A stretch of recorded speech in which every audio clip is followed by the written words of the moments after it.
So this week I'm going to start off with sanding the decks, sand the edges smooth so that the out-wale will attach. Get these smooth. It doesn't have to be perfect, but I want to get, of course, the irregularities out of here. This is a new sander. The old Porter cable I got, which I really liked, and I used for all of the hull sanding, died on me. It's got a break in the stator winding. It's not really worth repairing. This is the closest I could find. It's an adjustable speed, so I'm hoping that for the places where I have to go over the hull, I can slow it down and not actually cut into the glass very much there. Also, I mentioned in the previous that I was glassing because of the checks in plywood. So I've got this here. You see the vertical lines here. This is a piece of plywood that's been out in the weather for a year or so.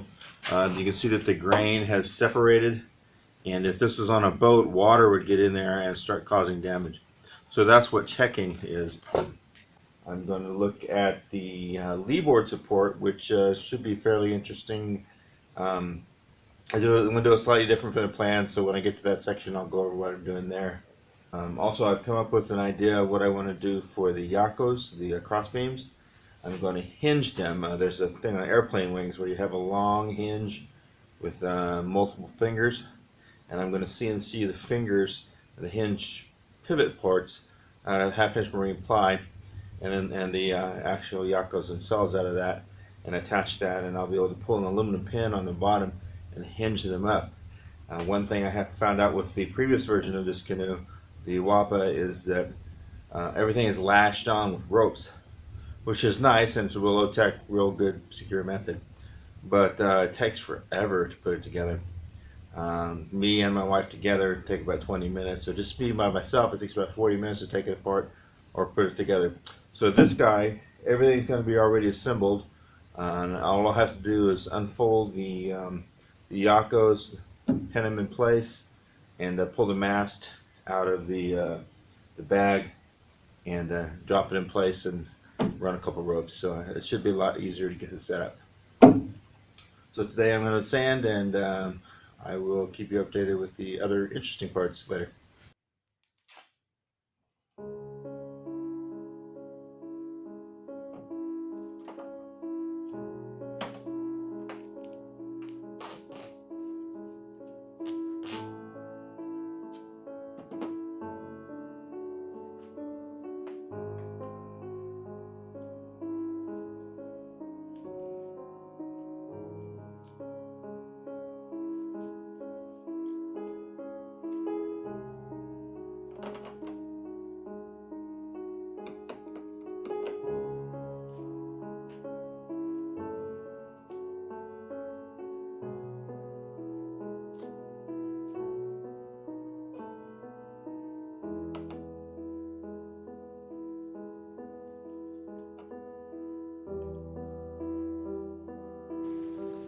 I couldn't have done it any better if I'd known what I was doing.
So there you saw me very carefully trim the bevel on the back of the center pivoting leeboard support. I got a perfect fit without screwing up the alignment. I carefully leveled the canoe and leveled the board when it's clamped to the canoe, so everything is perfectly lined up and straight. I used 5-min epoxy because I want it fair, and I put tape on the outside of these supports today. I'm going to do the bottom one here in a little bit. It'll be exactly the same thing, but there'll be a little bit more bevel in the back of it, and it'll go down here. There should be a nice big channel between these, so when a wave comes up here and hits, this will deflect it to the left, and any water gets behind it will just shoot between them. And I'm hoping I don't have a whole lot of vertical spray from this leeboard when I put it on this canoe. That's it for this week, and everybody have a nice week.